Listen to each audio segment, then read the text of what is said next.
J'ai pris les chiffres, mais il y a 100% des femmes qui ont été harcelées une fois dans leur vie dans les transports. Plus il y a de personnes autour d'une scène de violence, moins quelqu'un va agir, parce qu'on va tous se dire c'est trop dangereux, il faut pas y aller, et personne n'agit. Et t'avais pris quoi sur toi? Un taser. C'est vrai? Ouais, j'avais pris un taser, une bombe lacrymogène, je sais jamais. Les gens ont peur des fous. Donc s'il y a un gars qui commence à tripoter ou quoi, tu commences à faire des trucs de dingue. J'ai une pote, elle avait hurlé par exemple « mange mes règles ». T'en as une autre par exemple, il y avait une merde de chien, elle l'a pris, elle a commencé à s'enduire comme ça. Mais non. Tu fais des dingueries. Bonjour tout le monde et bienvenue sur Légende. Aujourd'hui, notre invitée s'appelle Priscilla. Elle a créé une application qui s'appelle The Sorority qui permet à une femme qui se fait agresser dans la rue d'appuyer sur un bouton et de se faire aider par les 50 premières femmes qui vont être autour et qui ont aussi l'application et maintenant même par des hommes qui vont pouvoir la télécharger pour aller aider en cas d'agression de rue. Elle va venir nous raconter ça. Si vous voulez télécharger l'application, je vous mettrai le lien dans la description. Et juste avant de commencer, je vous rappelle qu'on est tous les mercredis, vendredis et dimanches avec 3 émissions par semaine. On vous fait des interviews, parfois des documentaires aussi. Vous pouvez aussi nous écouter en podcast audio. Si vous êtes sur la route, vous pouvez mettre le portable en voiture ou alors avec des écouteurs quand vous faites du sport ou au bureau, même dans le lit. En tout cas, merci d'être de plus en plus nombreux. Et c'est parti maintenant avec Priscilla de The Sorority sur Légende. On y va. Bonjour, c'est Priscilla de The Sorority, l'application qui permet d'assurer ta sécurité partout, dans les transports, dans la rue ou chez toi. Bien sûr, Légende. Et ben voilà, bienvenue Priscilla, je vais te reprendre le clap. Première interview pour toi ou tu as déjà l'habitude de faire J'en ai fait un petit peu. Mais aussi longue ou pas? Non, c'est la première aussi longue. Bon, on s'est rencontrés, pour tout vous dire, l'application est géniale, tu m'en as parlé, on s'est rencontrés par hasard dans un événement à la Défense Arena. Au KCX4. Au KCX4, exactement. On était dans les coulisses et tu es venu me parler, on a discuté. Ouais, une personne de mon équipe t'a vu passer, elle m'a dit c'est Guillaume, et du coup, vu qu'on est de plus en plus présente en ligne, et notamment vis-à-vis des jeunes pour tout ce qui est harcèlement, cyberharcèlement et violence intrafamiliale, je me suis dit, il y a une possibilité de pouvoir parler de ce qu'on fait. Trop et bien. je t'ai parlé. Et maintenant, tu as lancé l'application il y a 4 ans. On va vous expliquer comment c'est arrivé, comment ça fonctionne, qui s'aide aussi. Donc, pour faire, et je vais essayer de vous faire un pitch en une phrase, mais mieux que moi après. Mais en gros, c'est pour les femmes qui sont en train de marcher dans la rue. On imagine, je fais une mise en situation. Vous vous inscrivez pour dire que vous êtes présente, etc. Si jamais vous êtes agressée ou harcelée dans la rue, vous appuyez sur un bouton. Tu vas le pitcher mieux, je te dis, je fais des erreurs, c'est déjà pas mal. Ça va sonner sur le portable des gens qui se sont mis autour, ouais. des 50 premières personnes autour, qui vont venir vous aider en courant, rapidement, en vélo, en voiture, etc. Et si vous êtes en déplacement dans un Uber, par exemple, ils vont suivre le Uber et vous aideront. C'est ça, non? Un très très bon exemple, oui. C'est hyper intelligent comme concept. Merci beaucoup. On va plus large, c'est femmes et personnes issues des minorités, on en parlera après, aussi les hommes. Et ça peut être dans la rue, dans les transports, à la maison, au bureau, en soirée ou en déplacement à tout moment. Les hommes qui peuvent venir aider, mais pas qui sont embêtés dans la rue. Tout est séparé pour assurer une non-mixité et assurer qu'il n'y ait pas d'hommes, d'ex-conjoints ou conjoints violents ou de harceleurs qui viennent. Donc ils peuvent venir via système de marrainage avec une cloison fixe et ferme dessus, avec des liens d'affiliation. Ils peuvent s'entraider s'ils vivent des situations d'homophobie, d'actes d'homophobie, violence conjugale, intrafamiliale, d'attouchement, ouvert à partir de 12 ans. Mais ils restent bien cloisonnés pour si des femmes ou des personnes issues des minorités ont vécu des violences et veulent rester en non-mixité, elles puissent le rester. Ah oui, c'est malin. Ouais. Faut penser à tous ces trucs-là quand tu crées. Ça a été long, ça fait que 2 semaines qu'on a pu ouvrir aux hommes qui subissent des violences ou qui souhaitent aider. Et ils peuvent aider uniquement si elle est d'accord, mais on l'a pensé de façon hyper sécurisée avec des étapes et des... Vous avez aidé dans l'affaire Philippine, fille qui a malheureusement qui est décédée dans le bois de Boulogne, qui a été tuée. Vous avez aidé aussi, on en reparlera tout à l'heure. Vous avez combien de personnes aujourd'hui inscrites sur l'appli? Alors on va bientôt dépasser les 1 million de téléchargements dans le monde entier. C'est énorme. Tout est entièrement gratuit. On est vraiment présente partout. Il n'y a pas de zone, même en Russie et en Chine, on commence à avoir des personnes. C'est plus compliqué.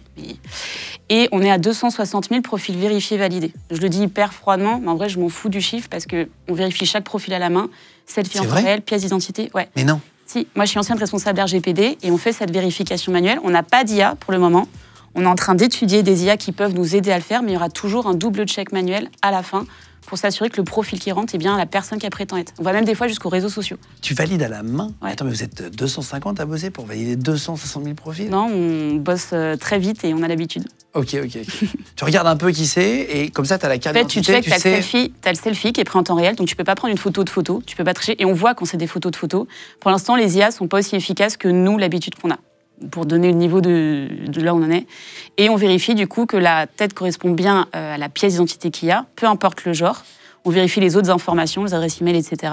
Et en fait, on check hyper rapidement toutes les... Et même quand les personnes rentrent et sont bien validées sur la communauté, il y a une hyper vigilance de la communauté qui va, de façon naturelle, checker les profils autour. Et un exemple concret. Si une personne issue des minorités de genre arrive et du coup un nom qui peut être masculin, tu peux être sûr que dans la minute, j'ai 10 messages de « je pensais que c'était fait que pour les femmes ». Donc ça nous permet aussi de faire de l'éducation et de dire « prends le temps de regarder sur le profil de la personne son genre ». Pardon, c'est quoi des minorités de genre? Personnes trans, agenres, non-binaires, donc femmes trans, hommes trans. En fait, toutes les personnes qui vont être autres que femmes et hommes. Et du coup, ça permet aussi d'éduquer, parce que là, c'est un positionnement que j'ai pris dès le début, qu'on a identifié, et ça c'est vérifié, mais des années, qu'on est identifié comme autre que homme, on va subir exactement les mêmes violences. On va subir les mêmes violences physiques, verbales, les agressions dans la rue, enfin, ça va être les mêmes oppressions qu'on va avoir. Donc c'est un non-sujet, et depuis 5 ans on fait ça, et ça marche très très bien. Ah, fort. Et alors, j'ai pris les chiffres, mais il y a 100% des femmes qui ont été harcelées une fois dans leur vie. Ouais, des études qui sont passées. 100%. Ouais. Tout à l'heure, on t'a pas demandé, en plus, je crois, on l'a fait, tu les as pas rencontrés. Hein. Je les ai pas vus et j'ai pas lu, genre je vais tout découvrir. On a fait venir une personne, une fille, qui a été agressée dans la rue par quelqu'un, vraiment gratuitement, quoi, et qui a été sauvée par une dame. Il y avait 15 personnes qui sont arrivées tout de suite, qui ont couru dans la rue, etc., dont la dame qui est venue. Donc il y aura tout à l'heure la victime et la dame qui est venue défendre, voilà. Et alors ça marche dans les grosses villes, mais ça marche aussi dans les petites villes, c'est important de le dire. Hein. Merci de le rappeler, parce que la difficulté dans les situations de violence de rue notamment et dans les transports en commun, c'est qu'il va y avoir des solutions pour les grandes villes, mais dans les zones rurales, souvent, c'est des zones qui sont oubliées. Alors que c'est les zones qui sont souvent... Les violences sont difficiles partout, mais souvent encore plus compliquées, parce qu'il y a souvent un isolement qui est imposé par la personne qui fait subir les violences, qui va faire comprendre à la personne qu'elle est seule, que personne ne la croira. En général, c'est des personnes qui sont reconnues dans leur écosystème, qui ont des bonnes positions, que tout le monde va apprécier, donc c'est d'autant plus difficile pour la personne qui subit les violences de commencer à dire bah, voilà ce qui s'est passé. Est-ce que tu peux me montrer l'application? On va décrire si vous nous écoutez en podcast audio, mais c'est intéressant. Je vous rappelle, je vous mettrai le lien si vous voulez le télécharger. Si vous voulez télécharger l'appli The Sorority, je vous la mets dans la description de la vidéo YouTube et sur le podcast, dans la description de Spotify, Deezer et Apple Podcast. Voilà, merci de faire les gens de Premier Podcast de France encore aujourd'hui tournage. Donc là, par exemple... Donc là, on voit une map. Là, je sais que donc on est à Paris, dans les 30 km autour de moi, j'ai quasiment 48 000 personnes. 48 000 personnes? Ouais, okay. Que des profils vérifiés et validés. Donc après, on est sur Paris, donc forcément, il y a plus de gens. On est sur Paris. C'est la capitale. Donc, on va se balader dans un endroit un peu plus paumé, par exemple. Avec une plus petite ville. Là, je pars au fur et à mesure. Il y a du monde partout. Impressionnant. Et c'est notre force parce qu'on a vraiment la même rapidité et capacité de réaction dans une grande ville que dans une zone rurale, puisque l'alerte est toujours lancée aux 50 premières personnes autour de nous, quelle que soit la limitation géographique. Ouais, tout est quadrillé. Donc quoi qu'il arrive, on sait qu'on n'est jamais seul, et même si on n'est pas dans une ville où l'autre personne va être dans la rue près, on peut toujours s'appeler, rester en lien, donc casser la sidération, et je pense qu'on en parlera après, proposer à la personne de contacter pour elle les autorités, lui envoyer des messages. Est-ce que tu souhaites que je les appelle pour toi? Par exemple, violence conjugale ou intrafamiliale, on ne peut pas appeler le 17 de façon libre parce qu'il y a la personne en face de nous. Bah, de façon simple, on peut dire oui, s'il te plaît, adresse, code d'accès, étage. Est-ce qu'il y a des enfants? Est-ce que la personne est armée? Et du coup, les autorités, via la convention qu'on a avec le ministère de l'Intérieur, a tout de suite les instructions pour intervenir au plus vite, elle nous reconnaît et peut aider. Hyper malin. Et si on est un garçon, on peut s'inscrire pour être défendre? Oui, tu peux aider à tout moment. Bah, par exemple, comme je te disais, on aide sur tout ce qui est situation de violence conjugale, intrafamiliale ou acte d'homophobie. C'est des choses qui ne sont pas forcément médiatisées aujourd'hui, et c'est important de le rappeler. Sur des sites de rencontres, des guet-apens qui peuvent être organisés où des hommes, du coup, vont subir des violences et peuvent bénéficier de cette entraide qu'on a créée. Donc c'est la première fois. On est la première application qui crée ce réseau d'entraide hyper serré, donc une entraide citoyenne, 260 000 personnes. Le réseau associatif, on est conventionné par les plus grandes associations d'aide aux victimes, France Victimes, FNCDFF et de plus en plus partout dans le monde. 800 associations, on a déjà. Les autorités qui nous reconnaissent et de plus en plus, du coup, de collectivités et de grands groupes qui s'unissent à nos côtés et qui viennent nous aider. Des sociétés, tu veux dire? Des sociétés. Par exemple, on ne va pas les citer, mais des sociétés qui vont livrer le courrier, par exemple, qui ont des bureaux qui seraient partout, vont pouvoir apparaître sur notre carte en tant que lieu sûr. Donc les personnes savent qu'elles sont à leur côté, donc ça fait un vrai lien avec les citoyens, l'entraide citoyenne. Ils peuvent assurer cette sécurité à tout moment. Il n'y a qu'une de sociétés qui livre des courriers, non? Je ne sais pas. Au hasard, je dis comme ça. Jaune et bleu, tu peux le dire, les marques. Exemple, on a le droit de dire les marques. Par exemple, on ne sait pas, on verra de quoi l'avenir est fait. D'accord. Et du coup, qui peuvent unir leurs forces pour avoir une présence sur le territoire, mais nous, inversement, pouvoir aussi soutenir les salariés des entreprises, que ce soit dans leur vie de tous les jours, au quotidien, dans la rue, dans les transports et au travail. D'accord. On fait vraiment ce lien entre les deux. Et c'est toute cette chaîne qu'on recrée. On va massivement communiquer sur le fait que les violences ne doivent pas exister, quoi qu'il arrive, et qu'on agit pour faire en sorte qu'elle cesse au plus vite. Et tu disais quoi? Que c'était la non-mixité, c'est-à-dire que les garçons vont aider les garçons gays qui ont des... les hommes vont pouvoir s'entraider entre eux, ils vont bénéficier de toute cette entraide avec les assos, avec du coup les grands groupes qui sont à nos côtés et les collectivités. Donc tout ça, ils vont bénéficier. Et il y a une cloison qu'on a mis. Ils vont pouvoir également proposer de l'aide ou se faire aider de la communauté en non-mixité, uniquement si elle est d'accord. Déjà, pour rentrer, c'est un système de marrainage, c'est-à-dire qu'il y a un vrai lien de confiance qui est fait. De marrainage? Oui, ça s'appelle The Sorority, on n'a pas changé.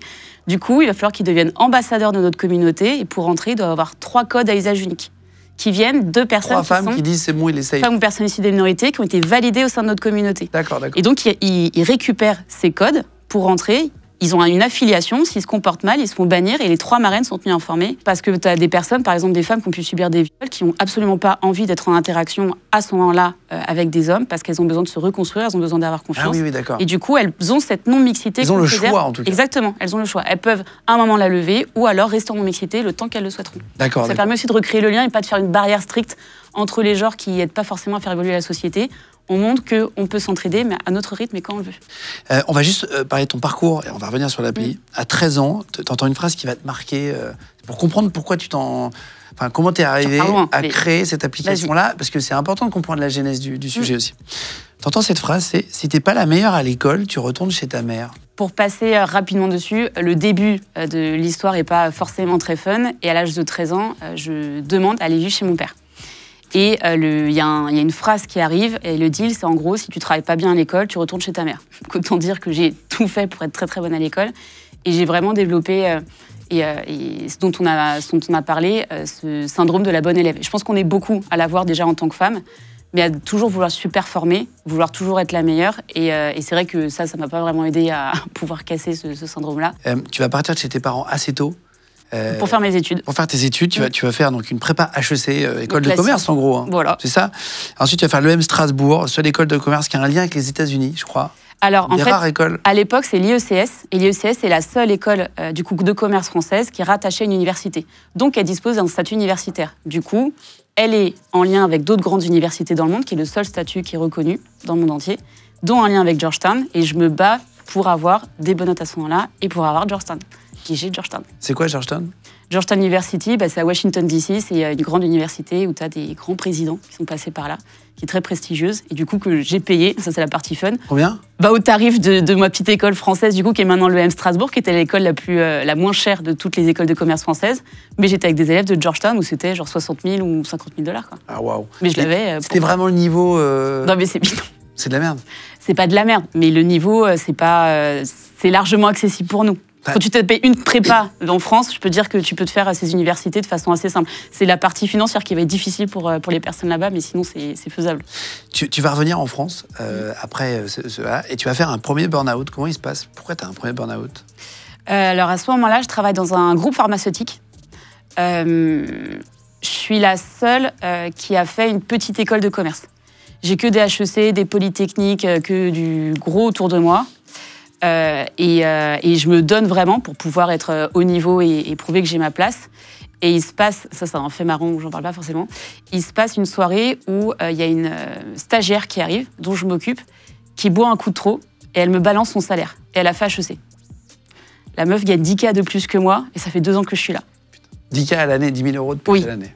Et là, je vrille. Là, vraiment, tu vois, au fond de moi, je suis en mode...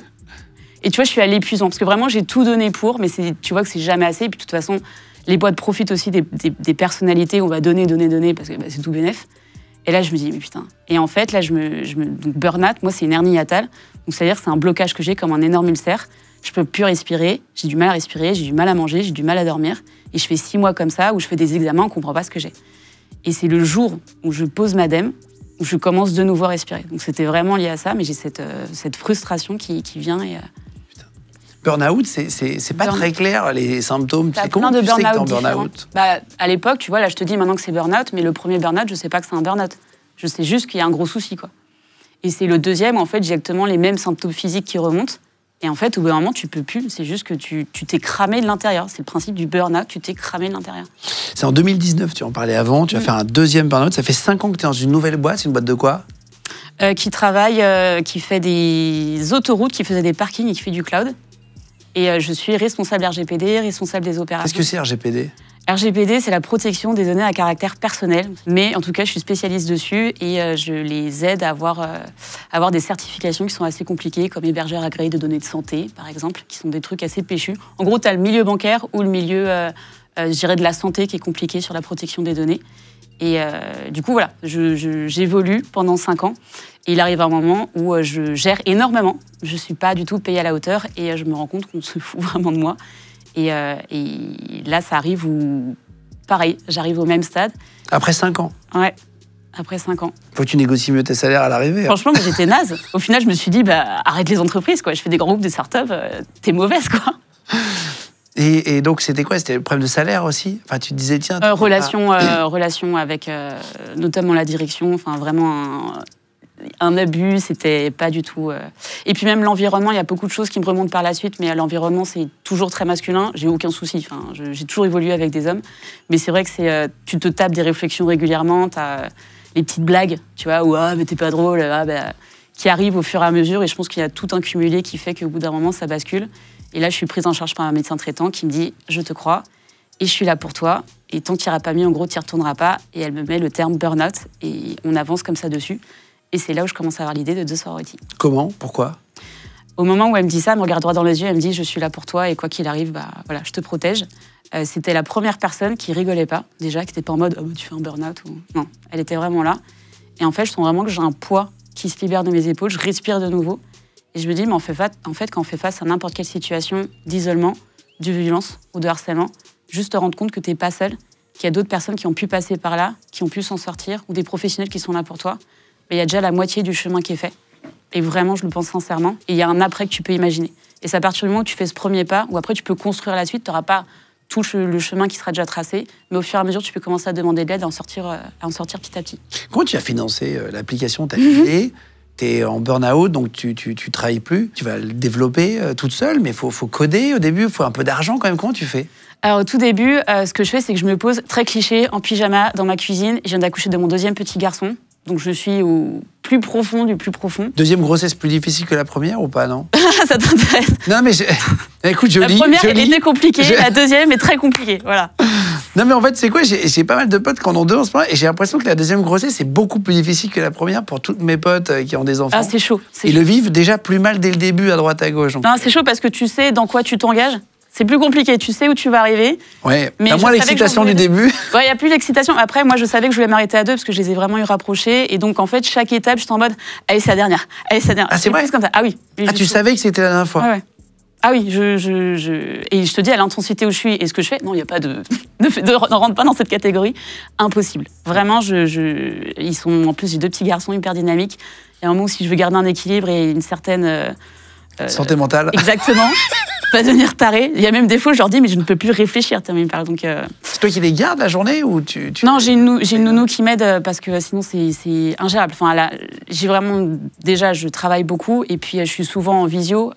Donc, heureusement, j'ai des sas où je peux réfléchir et surtout, je te laisse imaginer les messages que je reçois sur mon téléphone et les questions, les demandes que j'ai. Je peux pas, maman. Ouais. J'ai envie de faire caca et je veux des pâtes et je suis en train de vivre ça. Il y a un moment où j'ai besoin de faire une cloison. C'est marrant, t'as demandé 2 choses que les enfants demandent le plus. Ouais, voilà, non mais c'est ça. Hein. Ma première interview BFM, qui est très certainement sur les réseaux, et derrière la porte, j'ai un de mes enfants qui est en train d'hurler. Il y en a un qui dit maman, je suis aux toilettes, j'ai fait caca, faut m'aider, et l'autre qui dit maman, je veux des pâtes, j'ai envie de manger. Je suis sur BFM en direct. Il y en a des mecs aux États-Unis, des mecs de JT, vous avez vu, qui arrivent derrière. Et il y en a un qui est dégoûté, il pousse au lieu de rigoler. Il aurait dû faire ça, le gars. Mais oui, la réalité du terrain, c'est ça. Les gens le voient pas forcément, mais quand je suis en visio et que je parle de trucs hyper sérieux, la plupart du temps, ils sont, tu sais, t'as les flous, le zoom, ils sont derrière. Donc, Et donc, comment tu finances, pardon? Comment je finance? Donc, je suis dans ma cuisine en pyjama et je dessine, en fait, ce que j'aurais rêvé à voir. Je t'explique après comment j'ai réfléchi à faire l'application. Je commence à dessiner et je me dis, je vais pas apprendre à coder. Clairement, j'ai déjà fait beaucoup de choses et je ne vais pas me mettre encore plus de séquences dedans. Et du coup, j'essaie de choper la technologie qui peut répondre à ce que je veux faire. Je comprends que la technologie React, qui est toujours utilisée, permet de coder en parallèle iOS et Android. Et je me dis, pour réduire au maximum les financements... Ça veut dire pour les iPhones et les autres... Ouais, tu codes une fois et ça colle les deux. Et c'est ce que fait Facebook, en fait. Enfin, Meta. D'accord. Et du coup, je me dis, il faut que je trouve quelqu'un qui fait qui maîtrisent ce type de techno et on avance ensemble. J'essaie de contacter des entreprises du coup qui sont spécialisées. Ils m'estiment. Donc j'explique pas ce qu'est The Sorority, mais j'explique j'ai besoin d'un chat, d'une géolocalisation. J'explique tout le système, mais ils savent pas que c'est The Sorority et à quoi ça va servir. Pourquoi tu l'as appelé The Sorority d'ailleurs? Pour la sororité, pour assurer la sécurité. T'as la fraternité, qui est ce qu'on connaît, qui est dans nos valeurs, etc. Mais la fraternité, en fait, ça veut dire entre les hommes. C'est l'entraide entre les hommes. D'accord. La sororité, c'est de l'autre côté. Tu as l'adelphité où tu as tous les genres qui sont dedans. L'adelphité. L'adelphité. Moi, historiquement, à la base, je réfléchis pour les femmes parce que c'est le milieu, en tout cas, sur lequel moi, je suis impactée directement. Après, on rajoute les personnes issues des minorités, mais donc c'est The Sorority initialement. D'accord, Voilà. très bien. Donc, tu vas donner toutes ces infos pour les créateurs de l'application. Alors, d'abord, je vais voir des entreprises du coup qui sont spécialisées. Et là, on m'estime à 100 ou 150 000 euros de faire l'application. Quand même. Ce que je n'ai pas. Je suis en burn-out en pyjama, je n'ai pas 150 000 euros. Mais tu as 2 enfants. Mais j'ai 2 enfants, mais je ne peux pas les vendre. Du coup, je suis en mode OK, donc c'est pas possible. Et je me dis, The Sorority fonctionnera s'il y a une communauté qui est hyper engagée, qui s'entraide et qui est là du coup pour s'unir. Si je lui donne vie, il faut que ça marche pareil. Il faut que ça marche par des personnes qui ont vraiment envie de lui donner vie et qui mettent leur trip du coup dessus. Et ce que je fais, c'est que je commence à en parler autour de moi. Et tu sais, tu as un concept qui dit que tu es à 7 personnes du président, par exemple. À 7 poignées de main de n'importe qui sur Terre. Voilà. Et bien en fait, ça s'est fait comme ça. Je chope du coup le nom, c'est la technologie React que je recherche. Et en fait, j'en parle partout autour de moi. Il s'avère que c'est ma sœur qu'on parle à son copain. Et on arrive à Thibaut, qui est mon premier développeur. Donc ça me permet de parler d'eux. Qui est mon premier développeur. Je lui pitch les fonctionnalités. Il me donne un chiffre qui est plus du tout le même chiffre. Je dis bon, ça c'est déjà un peu plus faisable. Et en fait, j'ai un bon feeling. Et je reviens chez moi et je me dis non, il faut que ça aille bien plus loin. J'y retourne et je lui explique ce qu'est The Sorority.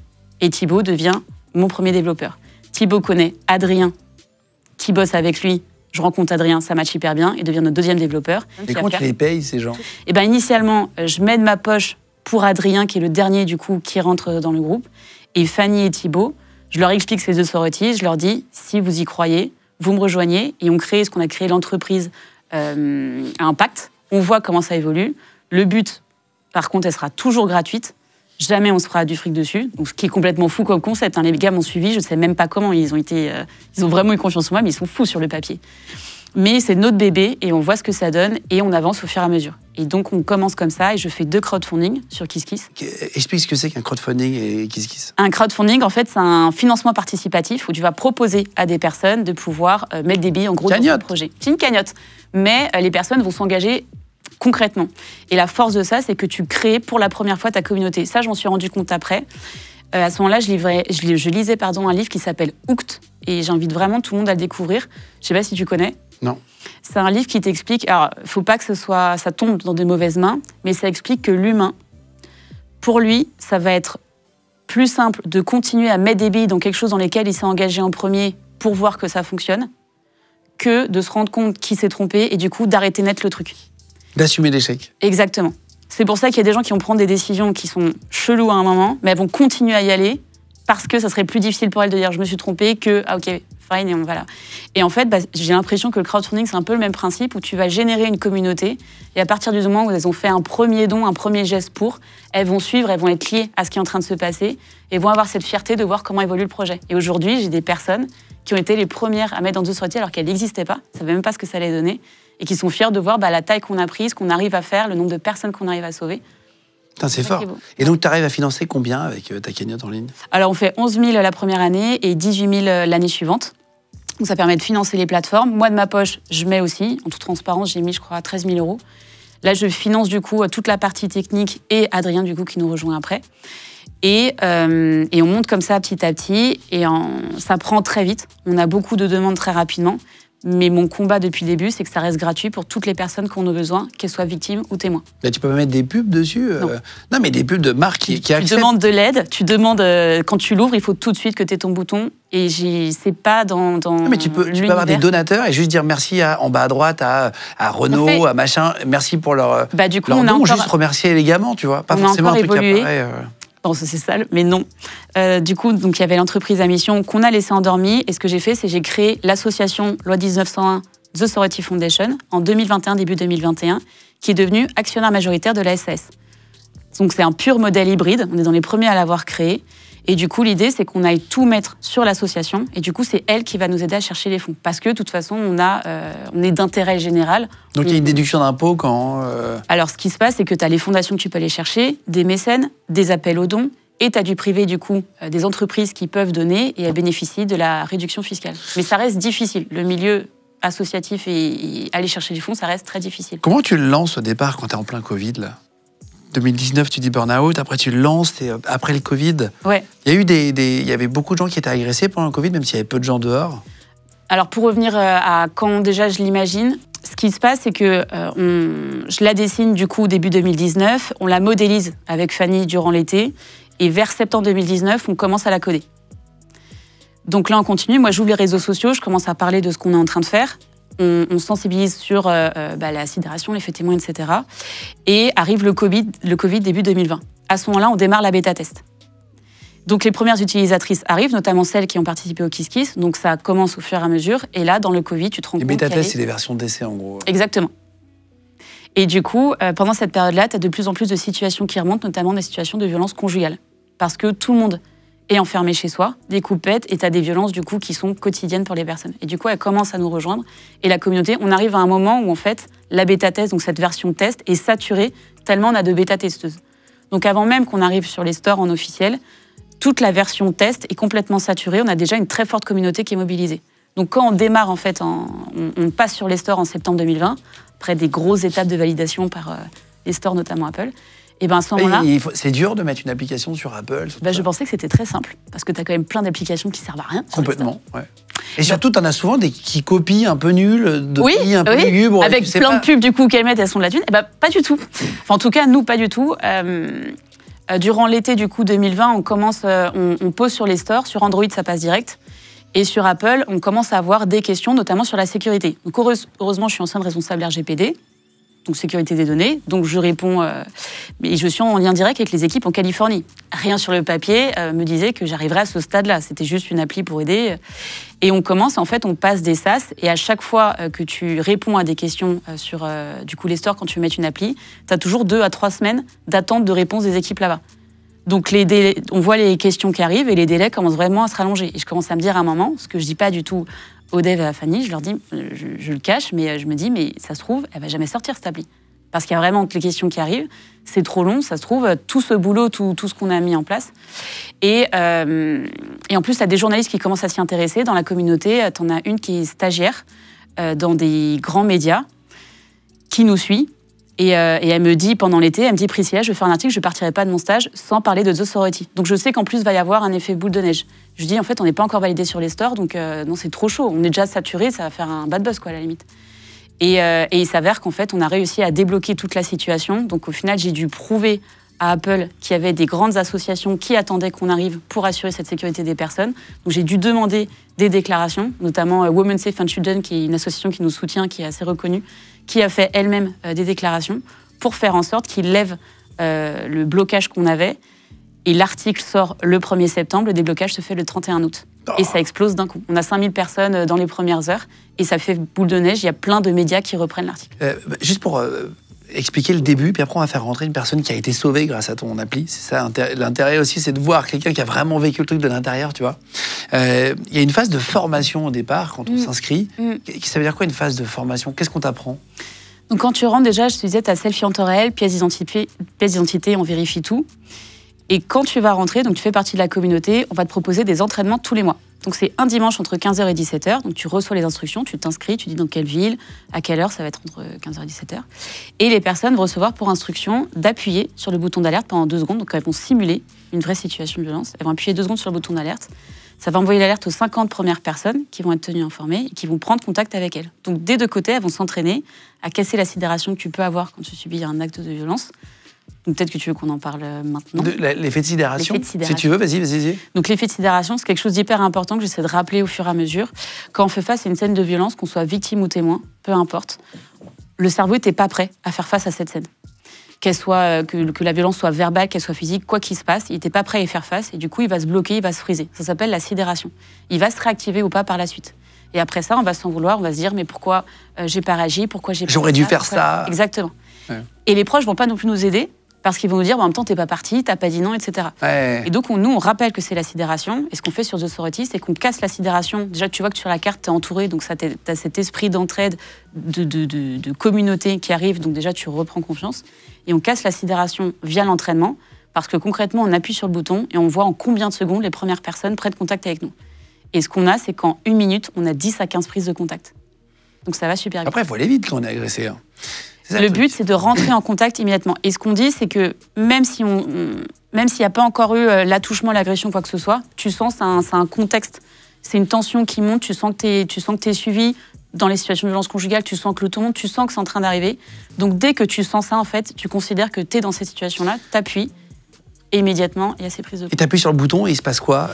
T'as des gens qui t'appellent parce que tu peux pas prendre ton téléphone quand t'es agressé. Alors, t'appuies sur le bouton. Caches. Oui, mais tu t'entraînes. C'est pour ça aussi on casse la sidération grâce à l'entraînement parce qu'on développe les réflexes.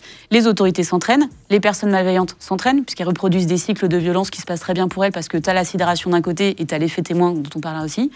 Nous, on s'entraîne pas à demander de l'aide ni à en apporter. Et ce qu'on fait, c'est qu'on développe ces réflexes. En gros, on est en train de programmer un plan B dans nos têtes de si ça arrivait, on réduit la sidération et tout de suite on a le plan B, l'action d'après qui passe.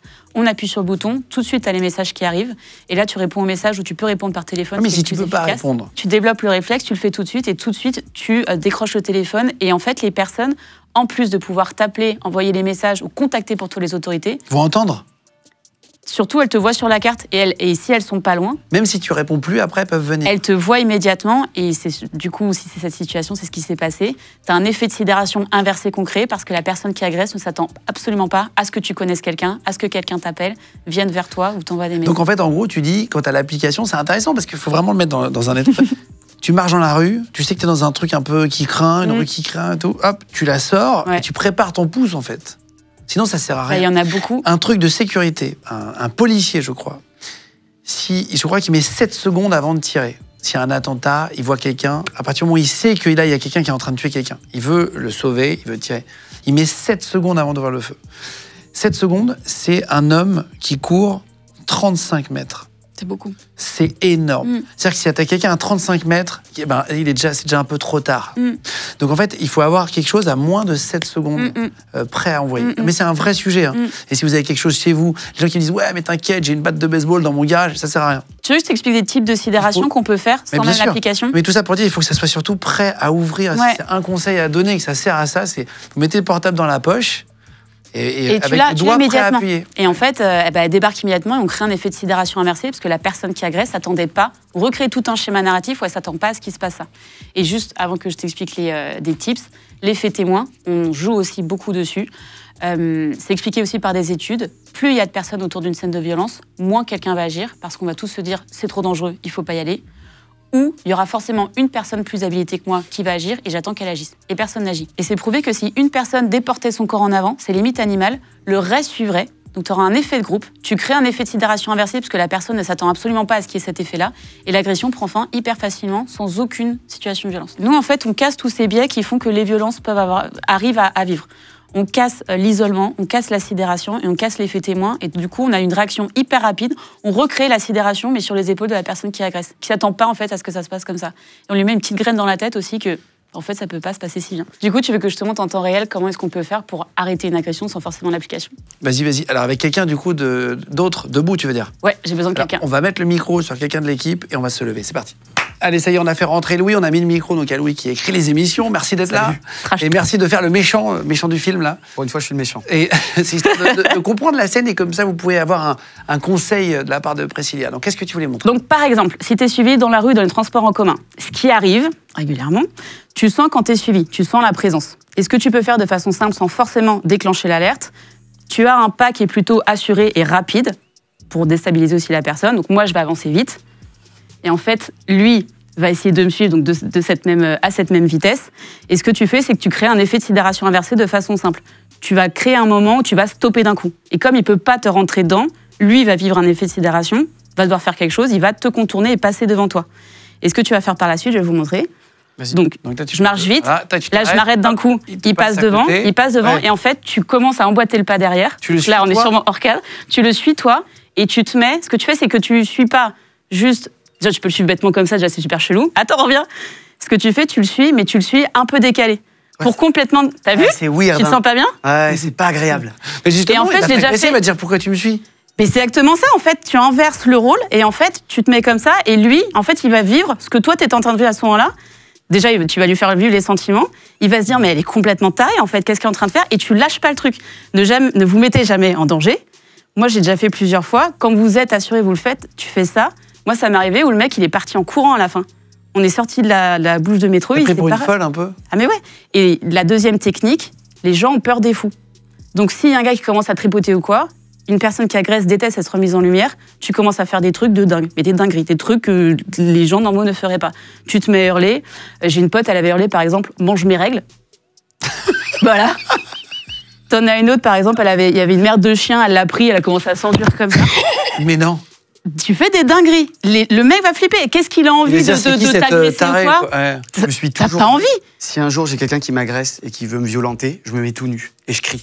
Bah, tu peux Mais si ouais. t'as envie. Mais en fait, C'est interdit, c'est interdit. Hein. oui, mais non, mais Ça donne un peu mes autres choses, ouais. ça fait peur, tu vois. Le mec se dit, il est fou. Tu crées tout un schéma où en fait le gars il fait waouh, trop compliqué. C'est trop chelou, et il se ça va. barre. Voilà. Ouais. C'est de façon très très simple. Et l'idée c'est de créer un effet de sidération inversée. C'est de l'emmener à un endroit où ça devait pas se passer comme ça. Merci pour cette petite explication en tout cas. C'est intéressant d'avoir des tips aussi comme ça. Est-ce que tu conseilles d'avoir une arme sur soi, une bombe lacrymogène, enfin une arme de... Ça peut se retourner contre soi, donc c'est pas forcément.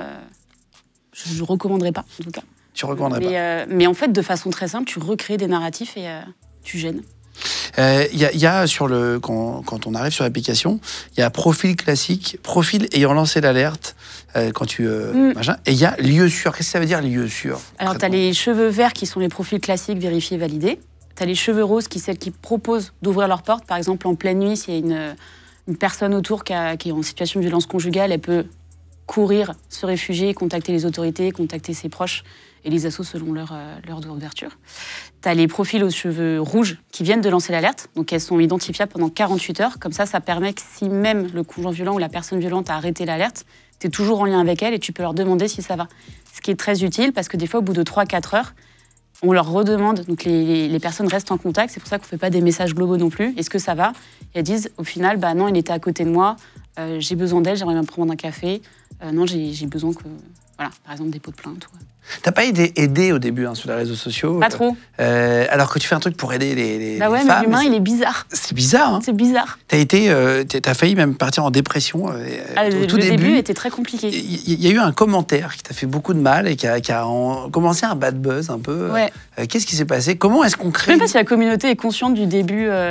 C'est fou. C'est vraiment tout petit. On crée une application pour aider les femmes, et ça, tu vas quand même te retrouver dans la merde. Ouais, c'était sur l'époque Twitter, le monde des ténèbres. Et en fait, je lance The Sorority, donc je commence à en parler sur les réseaux sociaux. Et arrive un tweet qui dit The Sorority a été créé par un homme qui a créé cette application pour violer des femmes. Et le truc explose. Gratos. Gratos. Et moi, je suis en mode, bah, pas du tout. Enfin, tu vois ma gueule, genre, pas du tout. J'ai mes avis, ils sont en mode, mais putain, il se passe quoi? Enfin, t'as tout le monde qui est en mode, mais... Et en fait, à la fin, j'en peux plus parce que tu ne peux pas répondre. Si tu réponds, tu te prends une charge de merde. Et en fait, la merde amène la merde. Et tout le monde est excité sur ce truc-là. Et tu sais plus quoi faire. Tu te dis, mais vous êtes fous, en fait. Tu t'as mis tes tripes sur la table pour créer ça, pour assurer la sécurité des personnes. Et t'as l'impression de faire face à des fous. Et tu pouvais pas tout simplement faire une vidéo sur les réseaux sociaux et dire bah c'est moi, c'est pas du tout. Alors à l'époque, je sors de mes 6 mois de caverne où j'ai fait The Sorority. J'avais un burn-out juste avant. J'ai jamais montré ma tête sur les réseaux. J'ai jamais, enfin tu vois là, ce que je fais là, ça fait 5 ans. Je démarre. T'as pas de réseaux sociaux publics? J'en ai, mais avec mes amis, j'ai 300 personnes qui me suivent. Ah oui, t'as pas. Aujourd'hui, toujours pas, non? Oui, j'en ai un qui arrive au fur et à mesure. Je mettrai le lien si jamais voilà, tes réseaux sociaux, je mettrai dans la description si vous suivez Priscilla. Là, je prends la vidéo et je vais expliquer. C'est Priscilla Routier-Triard. C'est ça. C'est le nom de ton mari et le tien, vous avez... Le mien et le nom de mon mari. D'accord. Routier, tu t'appelles Routier? Et oui, écoute, on assume. Mais attends, c'est très bien, j'embrasse tous les routiers de France. Bah voilà, on les aime, les routiers. Les routiers sont sympas. Ouais, du coup, ouais, donc ce tweet démarre et c'est le premier bad buzz. Et c'est difficile de s'en remettre. Hein. Et en fait, j'avais lu des articles comme quoi c'est prouvé quand tu as une initiative qui arrive, c'est même pas pile ou face et tu as souvent des raids qui arrivent pour détruire le nouveau qui arrive. Et c'est ce qui m'est arrivé. Et après, tu as d'autres raids qui arrivent, donc tu vas avoir des personnes trans qui vont dire qu'on est transphobe alors qu'on est, je pense, on était en tout cas l'une des premières à se battre dessus et à justement être en avant. Donc pareil, tu mets tes tripes sur la table pour éduquer les personnes, expliquer toutes les personnes transphobes, où tu leur dis non mais c'est un non-sujet, si t'es pas content, tu fais ton appli. Donc tu protèges tout ça et tu fais en sorte d'assurer aussi leur sécurité. Et tu te prends une vague, t'es transphobe. En fait, arrêtez. Enfin vraiment, c'est un monde de fou. 1 an après, je me prends une vague des transphobes qui me disent que je défends les trans. De l'autre côté. En fait, tous les groupes te défoncent. Tu te fais attaquer par la gauche et par la droite. Je suis sympa, mais il y a un moment, il faut s'arrêter. Enfin, moi, derrière, j'ai une vie, je suis une personne humaine, je fais tout ça, je gagne rien. C'est très compliqué. Et ouais, le début des réseaux... Mais qu'est-ce que t'en as à foutre aujourd'hui, en fait? Il faut juste pas regarder, c'est le monde des ténèbres. Bah oui. Alors Twitter, enfin X, je poste, mais en fait je lis quasiment pas ce qu'il y a. On a beaucoup d'amour et on a une très très forte communauté, donc aujourd'hui je sais que je suis protégée de ce côté-là. C'est aussi la force qu'on a, c'est que j'ai même pas le temps de voir une connerie qui serait écrite.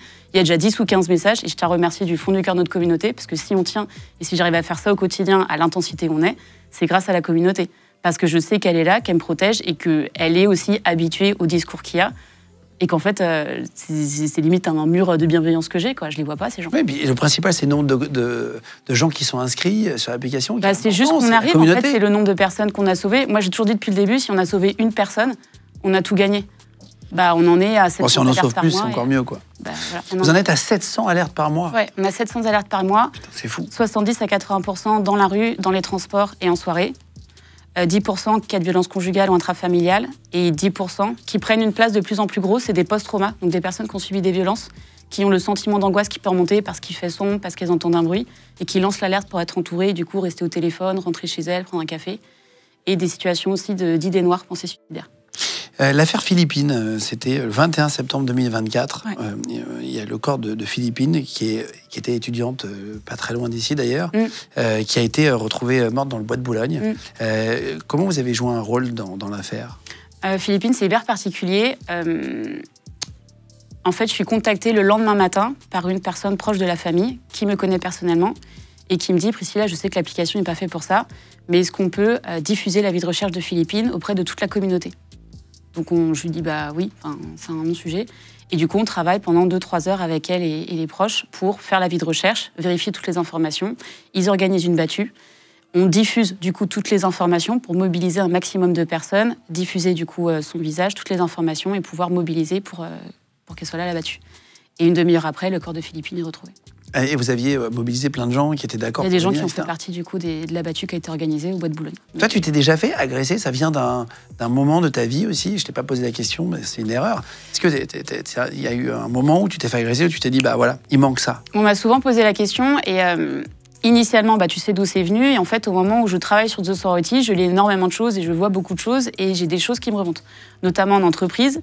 Et aussi dans le domaine privé, où je me rends compte que les situations de violence conjugale ne démarrent pas quand tu es marié avec des enfants. Ouais. Elles démarrent très jeunes dès les premières relations. J'ai des images qui me remontent et c'est au bout d'1 an et demi ou 2 ans de The Sorority où je vois un reportage sur France 2 qui suit les familles de féminicides, qui ont perdu une femme du coup qui a été victime. Et qui explique que c'est des profils absolument classiques, forts, pas du tout victimes ou quoi que ce soit, et elles ne se rendent pas compte qu'en fait elles sont dans ces situations-là. Et il y a des faits très précis de ce qu'elles vivent au quotidien qui sont évoqués. Et en fait, mon mari à ce moment-là passe à côté de moi, il me voit en pleurs, et il y a des scènes qui me remontent, que j'ai vécues très jeune, dans les premières relations, donc tu vois, quand tu es au lycée, etc., où aujourd'hui tu mettrais le mot violence conjugale, mais à l'époque on a glamourisé ces situations. T'as 50 Shades of Grey, t'as Gossip Girl, toutes ces relations qui sont hyper néfastes, où le gars va avoir une parfaite emprise, il va être hyper jaloux, va avoir limite des menaces, il peut avoir des séquestrations. C'est 50 nuances de Grey. Ouais, 50 nuances de Grey. Le film sur le SM, ça. Oui, voilà, le truc relation hyper saine, dont tout le monde rêve.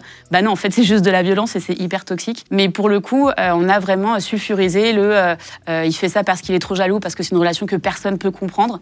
Avec un cloisonnement. Mais en fait, c'est ce cloisonnement qui fait au fur et à mesure et où les personnes pensent que c'est une relation qui est très spéciale et que personne ne pourra comprendre. Et non, en fait, c'est une situation de violence conjugale et c'est absolument pas normal. Et à ce moment-là, je me dis, mais tout ce que j'ai pu vivre a tellement été normalisé. Je suis quasiment sûre qu'on est beaucoup à avoir vécu ce type de situation. On ne s'est pas rendu compte à quel point c'était nocif.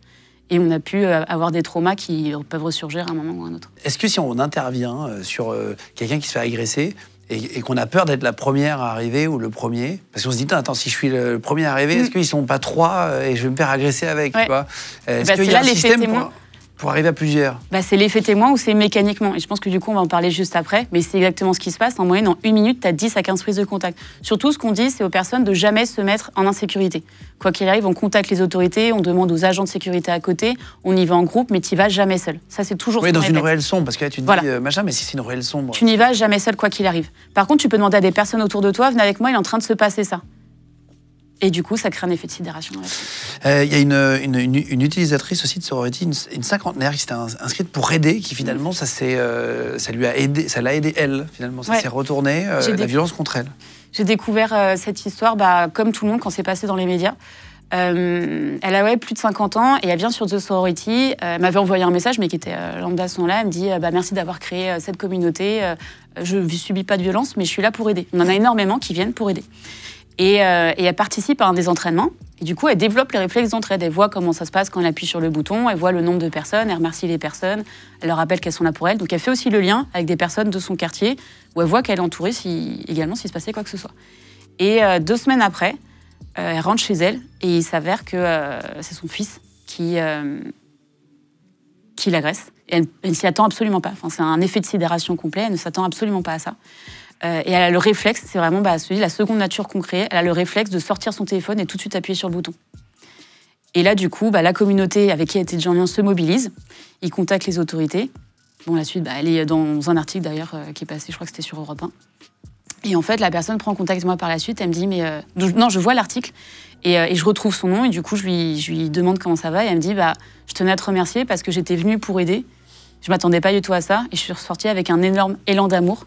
Et elle est restée en lien avec ces personnes qui ont permis de la mettre en sécurité.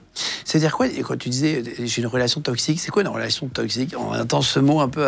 Par exemple, la personne, elle va t'appeler tous les soirs à minuit en disant « si tu me quittes, je me suicide ». Tu vas te séparer plein de fois avec elle, elle arrive toujours à revenir parce que tu as ce cycle des violences avec la lune de miel, je vais changer, excuse-moi, il va faire plein de choses bien, donc tu te retrouves englué. Et une fois qu'il y a bien cette emprise, il va y avoir les premières attaques. On va psychologiquement te désarmer petit à petit, te minimiser, se foutre de toi. Tu vas perdre de plus en plus confiance en toi. C'est tout un rouage qui se met en place. Il y a une fois où je me souviens, il me dit on se sépare, il me dit si tu viens récupérer des affaires, je te séquestre et je te viole. C'est un truc qui est quand même hyper chaud. Je ne m'en souvenais pas jusqu'à ce reportage. Putain, c'est fou. Et je vais là-bas. Je suis séquestrée et en fait, je vois, donc la suite ne s'est pas passée, mais je vois dans ses yeux, en fait, la tension qu'il y a, il a la main sur la poignée. Et tu vois, ces moments quand il y a les féminicides, par exemple, où ça se fait comme ça, parce qu'il y a cette possession, en fait, qui va partir des mains de la personne. Elle se rend compte que là, en fait, c'est vraiment fini. Je revois ce regard et cette intensité, je revois la porte s'ouvrir et je me revois courir. Putain. Donc, c'est des trucs où... Énorme.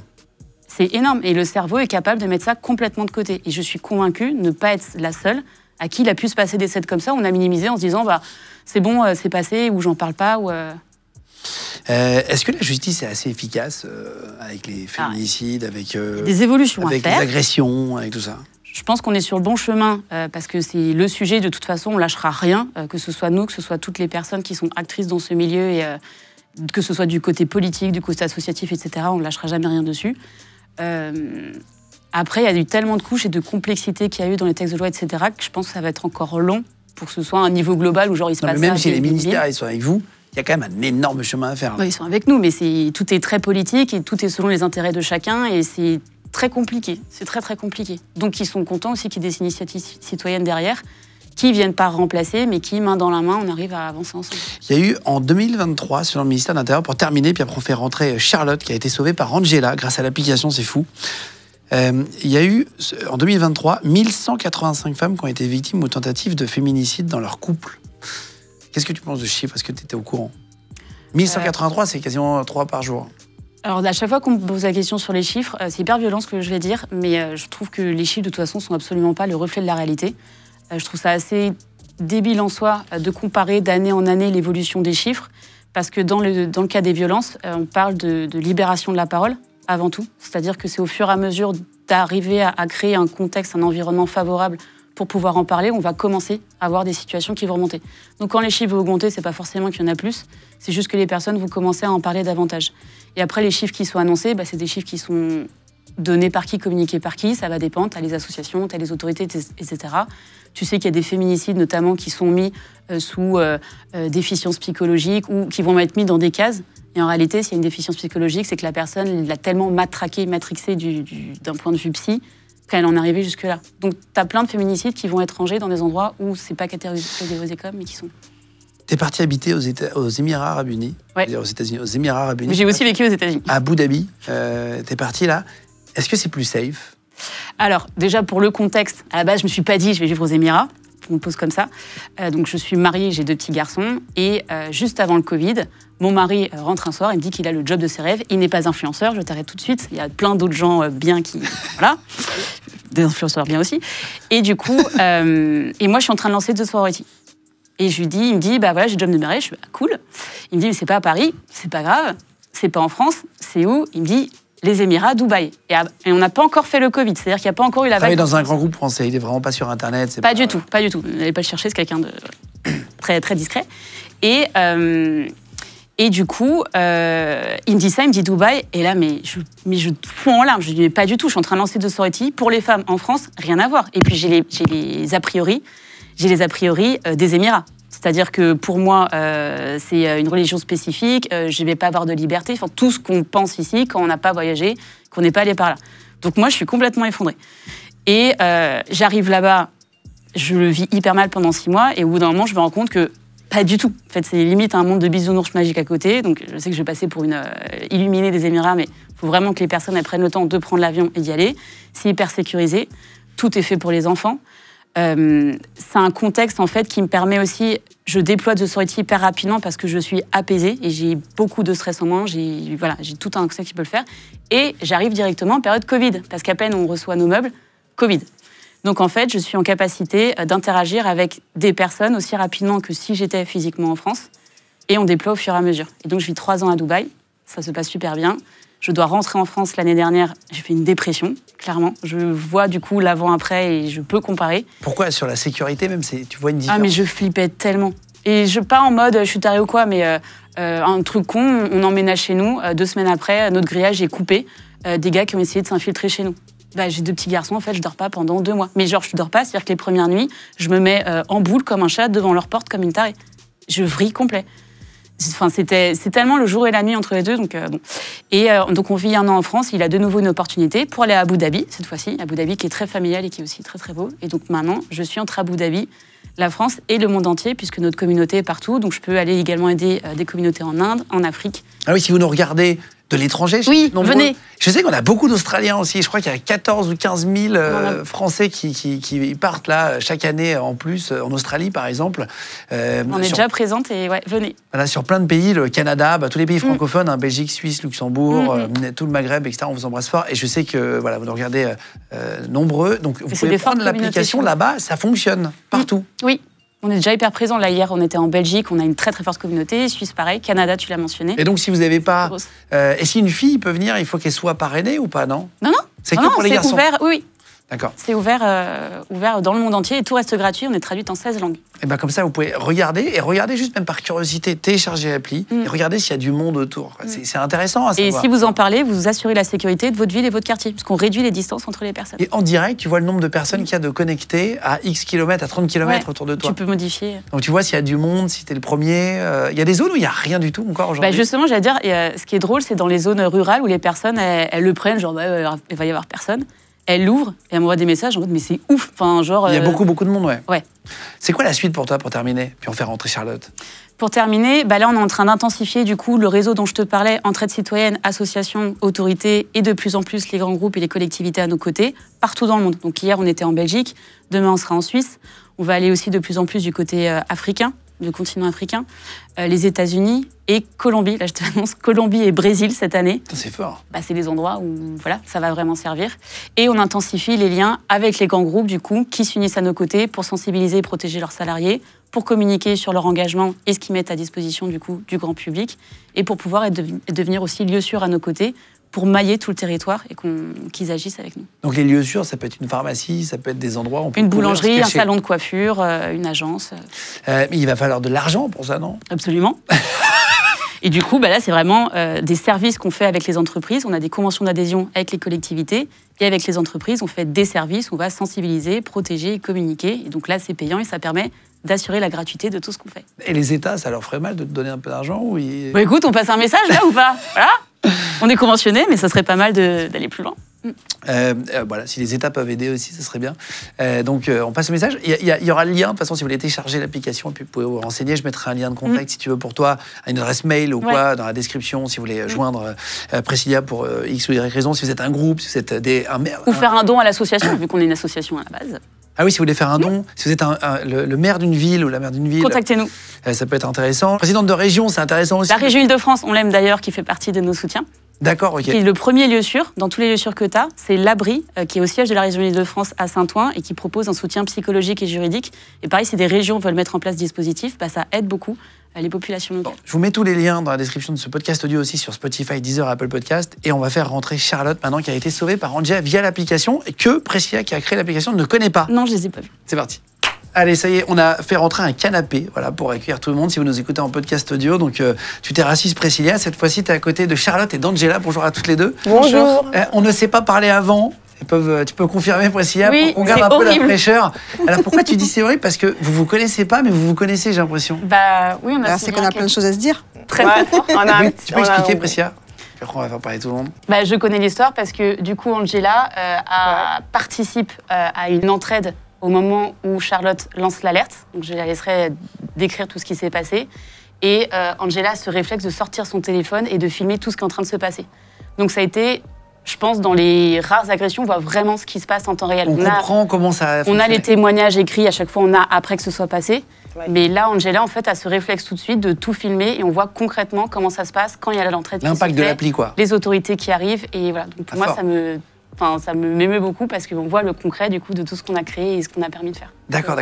Alors, Charlotte, tu as bien expliqué ce qui s'est passé. Ce qui s'est passé, c'est que j'ai été agressée de manière totalement Gratuite? gratuite Aléatoire. et sans sommation, j'ai envie de dire. Tu étais sur l'application, toi, déjà, en tant Oui, qu'utilisatrice? alors en pour fait, aider les voilà, gens. exactement. J'avais connu l'application via Instagram et j'avais déjà répondu à des alertes, notamment de femmes qui se faisaient agresser ou qui étaient en situation de danger dans ma rue ou dans mon quartier.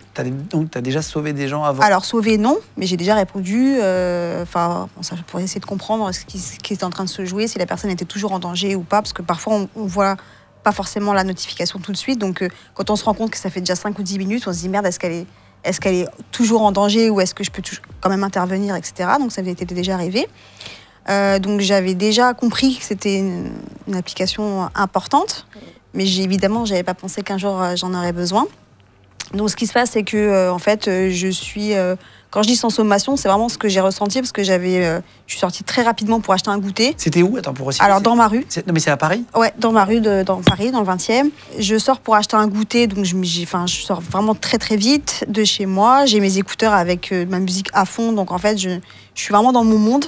Et d'un coup, en fait, sans que je ne vois ou entende personne arriver. Quelle heure il est? C'est la nuit, Il le est jour? 17h, il est 16h45. Ok. J'ai une réunion à 17h, je me dis il faut que j'aille acheter un goûter en balle avant ma réunion. Moi, je suis vraiment dans mon objectif de faire vite. Et d'un coup, en fait, je reçois, sans que je vois d'où ça vient, et j'entends de rien, une pluie de coups, en fait, au niveau du visage par en dessous. Donc, en fait, très vite, je me mets en position de défense. Donc, je ne vois pas ce qui se passe. Juste, je sens, en fait, une salve de coups. Je ne sais même pas combien j'en ai pris. Peut-être le médecin me dit que j'ai pris au moins une dizaine de coups parce que j'étais vraiment très amochée. Ma rue est assez déserte, elle n'est pas très passante. Et au bout de ce passage, il y a la rue des Pyrénées qui est très passante. Et en fait, ma seule préoccupation, c'est de courir là où il y a des gens. Et donc, en fait, je me dirige... Tu vois pas la personne? Non, non. En fait, moi, je me suis mis comme ça. Et en C'est fait, quelqu'un qui arrive derrière toi? oui, C'est ça? Ah oui. voilà. Et en fait, comme j'ai ma musique, mais même pendant toute l'agression, j'ai du R&B dans les oreilles. C'est-à-dire que je suis dans un truc qui est complètement lunaire, en fait. C'est-à-dire qu'il y a une dissonance incroyable entre ce que je vis dans mon corps au niveau des sens. Donc en fait, en même temps, tu te faisais taper et tu avais de la musique dans les oreilles, Ouais. genre un Et peu des joyeuse, musiques, rythmée. Ah non, des musiques de lover. C'est-à-dire que moi, j'écoute des trucs... genre, c'était du R&B, chanson d'amour, quoi. J'étais vraiment dans ma bulle. Donc, il y a vraiment une dissonance terrible entre les... Enfin, Vraiment complètement bizarre. Et c'est ce qui a fait, d'ailleurs, j'étais dans le déni pendant longtemps après l'agression, parce que j'avais vraiment l'impression que ça n'était pas arrivé. C'était très bizarre. Et en fait, donc, mon premier réflexe, c'est de courir. Je me dis, là, il y a personne. Là, il faut que j'aille là où il y a des gens. Et je cours. Et en fait, assez vite, donc j'appuie sur l'application. Enfin, je vois qu'il n'y a personne derrière. J'appuie sur l'application. Et au bout vers le milieu de la rue, en fait... Et t'arrives à prendre ton téléphone pendant l'agression? Alors, pas pendant l'agression. Juste après? Ah bah oui, c'est-à-dire que mon premier réflexe, premier réflexe, c'est de sortir mon appli, de déverrouiller. C'est fou. Et elle est dans les premières pages, donc en fait, je sais exactement où elle est. Je pense que c'était un instinct de ma part, j'en sais rien, mais c'était quand même bien fait à ce moment-là. Bien vu, on va dire. Et du coup, assez vite, j'arrive au milieu de la rue, je me rends compte qu'il n'y a personne, donc là, j'ai plus de jambes, donc je m'assois. Et en fait, tout de suite, entre le moment où j'appuie et je commence à marcher vite pour aller là où il y a des gens, tout de suite, j'ai des réponses. C'est-à-dire, dans les 30 secondes, t'es où, j'arrive, et moi, tout de suite, je vais fais vite, parce qu'en fait, fais vite, je suis là, etc. Parce qu'en fait, moi, par contre, il n'y a personne derrière, mais je suis tellement perdue que je ne sais même pas s'il y a personne derrière, finalement. J'ai l'impression, mais à n'importe quel moment, j'ai l'impression qu'il y a un mec qui peut arriver d'au-dessus. Enfin, je suis dans un truc d'angoisse totale et en même temps je vois qu'il n'y a personne. C'est encore une fois, c'est un truc, et j'ai toujours ma musique, j'ai toujours pas stoppé la musique, donc c'est complètement fou, c'est surréaliste comme scène. Et donc tout de suite il y a un premier monsieur qui arrive, qui me dit j'ai reçu une alerte de la part, ma femme a reçu une alerte sur son téléphone, elle m'a demandé de venir, donc il est arrivé vraiment très sympa. Il est arrivé tout de suite. J'étais un peu surprise d'ailleurs. Parfois, il y a les maris Mais c'est ça, c'est ça qui est fou parce qu'elle l'a appelé, elle lui a dit il y a une fille qui se fait agresser, elle était au taf, donc il est venu. Et après, assez vite, d'autres personnes, dont Angela, qui est la seule à vraiment s'être rapprochée de moi et moi qui n'ai pas le contact physique très facile, surtout dans des moments de stress, j'aime pas du tout être touchée. Et en fait, tout de suite, elle m'a pris les mains et j'ai senti quelque chose d'enveloppant en fait, et en fait ça m'a calmée parce qu'en fait même s'il y avait des gens autour, j'étais pas là en fait, j'étais pas complètement là. Je sentais en plus mon visage enflé et j'avais hyper mal au crâne, j'avais plein de voix des pieds, c'était beaucoup trop en fait d'un point de vue sensoriel. Je vous mets les photos là. Tu nous as donné 2 photos de toi. T'es vraiment un. J'ai donné un peu toutes les photos que j'avais. Je suis passée par toutes les couleurs. Le visage, t'as le visage gonflé quoi. Et tout bleu. Ouais, j'ai eu des gros hématomes un peu partout qui ont un peu migré au fil des semaines. C'est la seule chose finalement qui m'a rappelé que c'était vraiment arrivé. Parce que je pense que si j'avais pas des marques comme ça, j'aurais pu me penser que c'était pas arrivé. C'est-à-dire que même le lendemain, quand la police m'appelle pour me dire il faut que vous veniez porter plainte, je suis dans un truc, je suis encore un peu dans le déni. Putain, c'est fou. C'est quand je me vois, je me dis bon, effectivement. Angela, toi, c'est la première fois que tu as aidé quelqu'un? Oui, c'est la première fois. En fait, moi, j'étais au travail. Je suis gardienne d'immeuble, remplaçante. Et là, j'étais au travail. Et j'ai entendu... j'étais dans la loge, j'ai entendu mon téléphone sonner. Mais c'est une alarme que j'ai pas l'habitude d'entendre. Ah, c'est une sonnerie, tu veux dire, différente sur l'appli? Particulière, ouais. Tu sais qu'il se passe quelque chose. Il se passe quelque chose. Donc, du coup, j'ai couru vers le téléphone. J'ai vu la notification. J'ai mis mes chaussures, je suis sortie. En même temps, j'ai envoyé un message. J'arrive. J'ai couru jusqu'à elle. Je crois que je suis arrivée encore 5 minutes. Je sais plus. Je crois 5 minutes. 5 minutes. Et Tu es toute seule? Ouais, toute seule, ouais. Alors je répète qu'on ne se met jamais en situation d'insécurité, qu'on demande à des gens de demander, mais du coup il y avait des personnes qui étaient là. Et t'avais pris quoi sur toi? Un taser. C'est vrai? Ouais, j'avais pris un taser, une bombe lacrymogène, on sait jamais. Non, pour de vrai? Ouais, pour de vrai. Un taser et quoi, tu dis? Une bombe lacrymogène. Ah oui, t'avais pris, tu t'étais armé quoi. Ouais. Bah oui, je me suis dit on sait jamais, il est encore là. T'inquiète pas, je t'aurais aidé. Et franchement, mais en partant, en plus, le pire, c'est que je suis partie tellement vite que j'ai eu la nausée. Mais j'ai continué à courir. Ah, est-ce que t'étais loin? Ah, mais j'habite... Ouais, t'es à 10 minutes. 10 minutes, je pense, 10 à pied, minutes. si tu marches. Mais je les ai fait en 5 minutes, vraiment, je suis arrivée vite. Non, mais t'étais arrivée, même t'étais complètement paniquée. Ouais. Et très est-ce impliquée. que tu allais voir les gens dans la rue pour dire aidez-moi, il y a Pas quelqu'un du qui se fait tout, pas la agresser? peine, non. Demander de l'aide autour de vous n'allez pas. Oui, demander de l'aide. Bon, après, moi, je suis un cas particulier, mais franchement, les filles, même à distance, vous pouvez appeler, donc vraiment demander d'aide. Mais moi, ça va. Parce que tu peux demander, sinon c'est peut-être bien de faire ça. Tu vois des hommes. Tu demandes autour de toi, tu dis, tiens, venez m'aider, T'expliques suivez-moi, ce il y a qui se une dame qui se fait emmerder là-bas. Ouais. Et donc toi, tu dis non, rien à foutre, tu vas tout seul. Ouais, bah ouais. Je me dis, s'ils voulaient réagir, ils auraient réagi avant.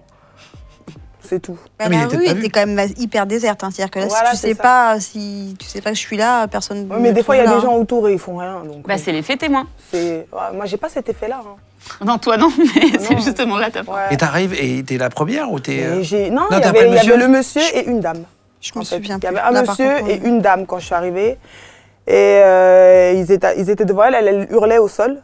Bah, tu vois, encore un truc que tu Ouais. m'as appris tout à l'heure. Ouais. Moi, je n'hurle jamais, je crie jamais. Elle hurlait, elle criait, putain, j'ai mal, désolée pour les gros mots. Mais en fait, j'ai vraiment dit putain. Ouais, ouais. Grave, hein. Je rigole. C'est la vie. hein. Non, non, mais c'est qu'en fait, Ouais. je me reconnais pas quand elle dit que tu étais en train de hurler au sol. Et je n'ai aucun souvenir d'être en train de hurler. Et je me souviens que j'avais très mal au crâne Mm. et qu'il y avait trop de gens, trop de bruit, trop de pieds. C'était Ouais, trop elle disait c'était ça, compliqué. ouais.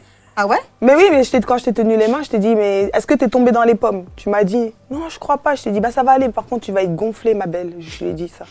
Ouais, bah, je le sentais en fait. Ouais. Je sentais que ça. On parle pas de l'agresseur, mais il a été arrêté ou pas? Non, Jamais? non, mais moi, par contre, ça, c'est un truc dont j'ai fait le deuil très, très vite, tout de suite. Ouais. Déjà, le lendemain, en fait, j'ai pris mes clics et mes claques et je suis retournée sur les lieux pour vérifier s'il y avait des caméras. J'ai regardé un peu partout. Je me suis dit, bon, avant d'aller au commissariat, le commissariat m'a dit, il y a peut-être des caméras privées, de gens qui ont des caméras chez eux dans leur entrée, etc. Donc, on peut peut-être exploiter des choses où la personne partant, peut-être qu'au bout de la rue, il y a une caméra quelque part, etc.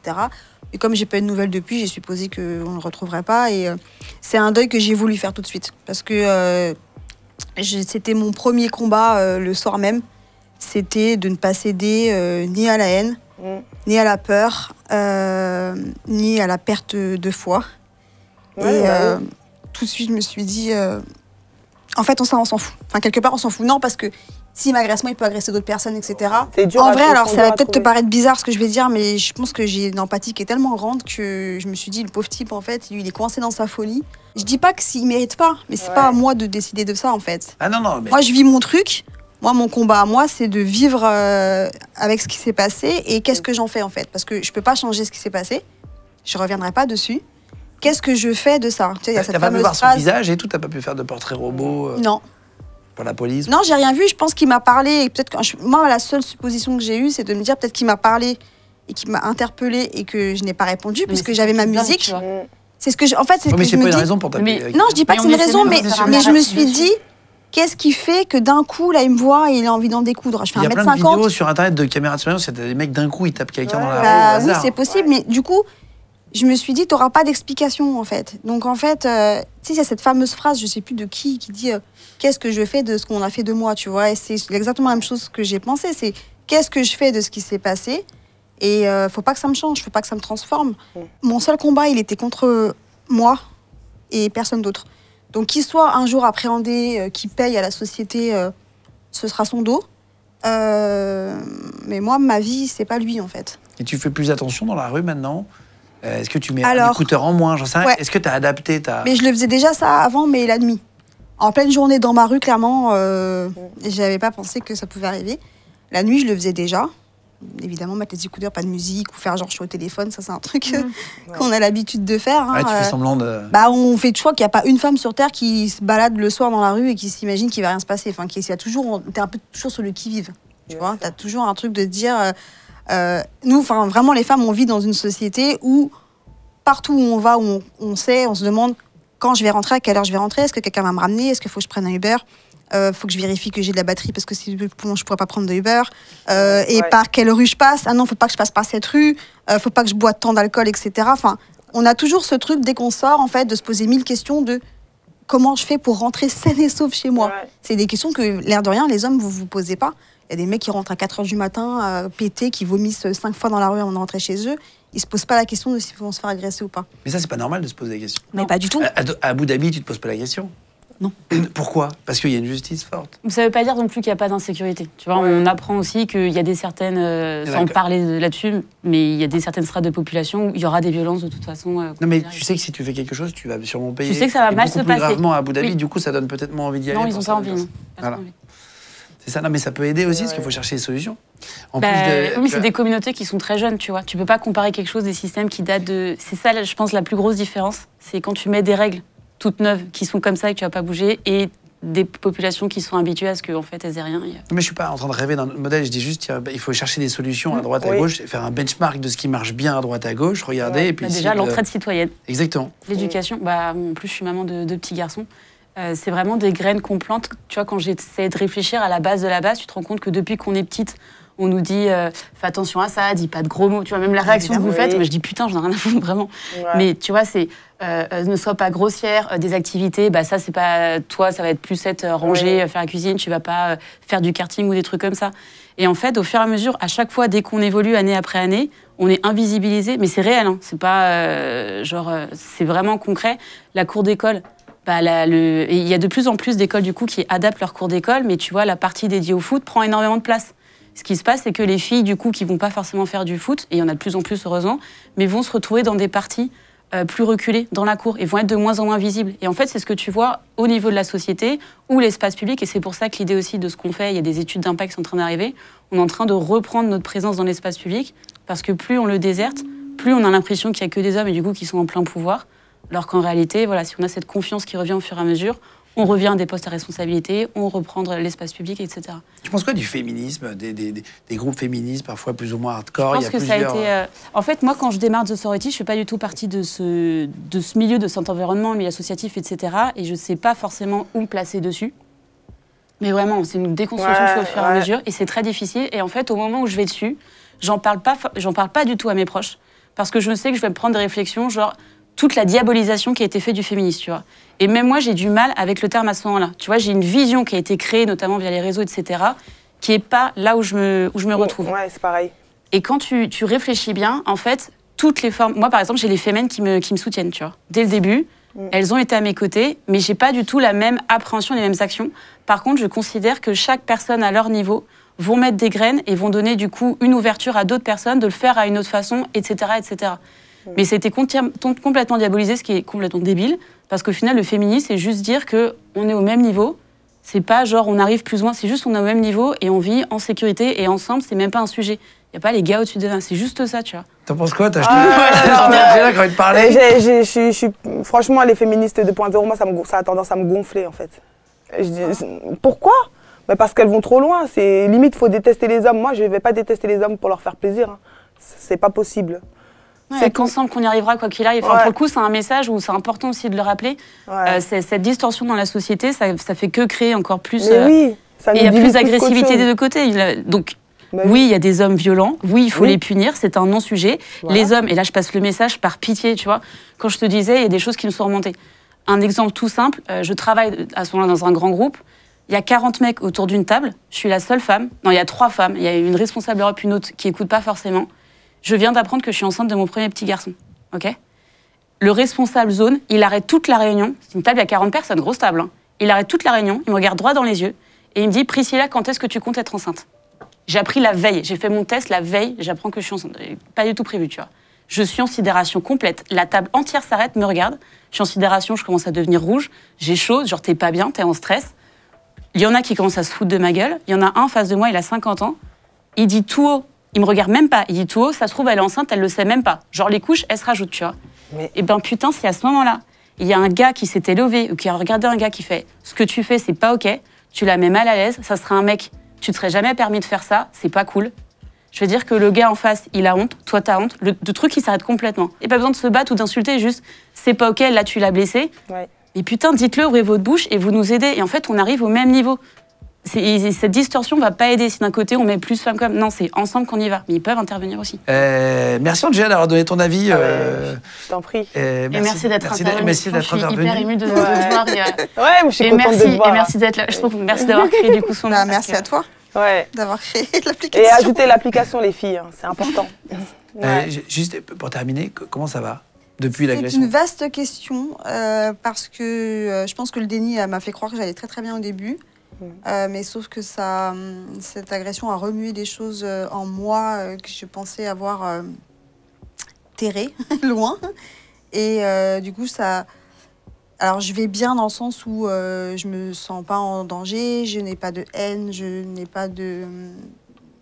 Je pense que psychologiquement, ça commence à aller un peu mieux. Mais physiquement, je suis encore un peu secouée. Dans le sens où je sens que j'ai encore des réflexes de peur ou je dors mal. Je pense que mon corps est encore en train de processer tout ce qui s'est passé, que je ne suis pas complètement sortie du truc, mais je vais de mieux en mieux. Je vais de mieux en mieux et je ne cesse de me dire que j'ai été hyper chanceuse dans cette agression, dans le sens où il y a tellement pire, ça aurait pu être tellement pire, que je finis quand même par me dire, voilà, comme je disais tout à l'heure, qu'est-ce que je fais de ça ? Je vais forcément réussir. Moi, j'ai besoin de trouver du sens à tout. Et je sais que je vais forcément créer quelque chose de beau sur ce truc merdique, quoi. Et j'ai pas le choix, en fait. Et je pense que c'est la seule issue possible. T'as déménagé? Non. Il y en a Je qui compte font pas ça le faire. parfois. Non, je compterais pas Non, le mais faire. c'est pas forcément mieux ou pas. Je demande parce que c'est un truc parfois qui est conseillé par des médecins, la police, changer d'environnement. Non, j'aime mon quartier, j'aime mon appart. Tu un psychologue. Ouais. Je suis déjà suivie par une psy parce que j'ai un TSA et donc je suis obligatoirement suivie pour vivre normalement en société. Pour un TSA Trouble du spectre autistique. Ça veut dire quoi? C'est un autisme de haut niveau qu'on appelait Asperger. avant Asperger, mais on l'appelle plus comme ça. Donc tu étais déjà suivi, donc tu continues de le voir. Et est-ce que tu as fait, il y a un truc qui s'appelle le MDR, on en avait parlé. Non, après mais les j'ai émissions fait, Covid. j'ai fait une séance de kinésiologie parce que je sentais que, en fait, comme j'ai l'habitude d'encaisser beaucoup psychologiquement, je suis assez forte, en toute modestie. mais je sentais que c'était dans mon corps que ça se jouait. C'est dans mon corps que j'avais du stress, de l'anxiété, mal au ventre, mal au crâne, mal dormir, pas être du tout bien, être en boule beaucoup. Et du coup, je me suis dit, c'est dans mon corps qu'il faut que j'agisse. Et donc, j'ai fait une séance de kinésio pour libérer un peu toutes les énergies bloquées. Ça m'a fait beaucoup de bien. Et comme c'est très lié, en fait, c'était vraiment une espèce de réconciliation avec mon corps pour arriver à détendre physiquement le corps. Parce que psychologiquement, je pense que je suis solide. Tu travailles, toi? Ouais. Tu es office manager, c'est Oui. ça? Est-ce que tu as quelqu'un dans ta vie? Est-ce que tu vois, la nuit, par exemple, est-ce que tu es toute seule chez toi? Est-ce que tu as mis des alarmes? Qu'est-ce que tu vois? Alors, je suis souvent toute seule chez moi, mais pas toujours. Tu fais loin, là. Non, on regarde pas. Ok. Non, mais savoir si tu étais accompagné par quelqu'un en couple, tu vois, qui pouvait t'aider, quoi. Je dors seule la plupart du temps et je suis très bien. Enfin, j'ai pas de besoin.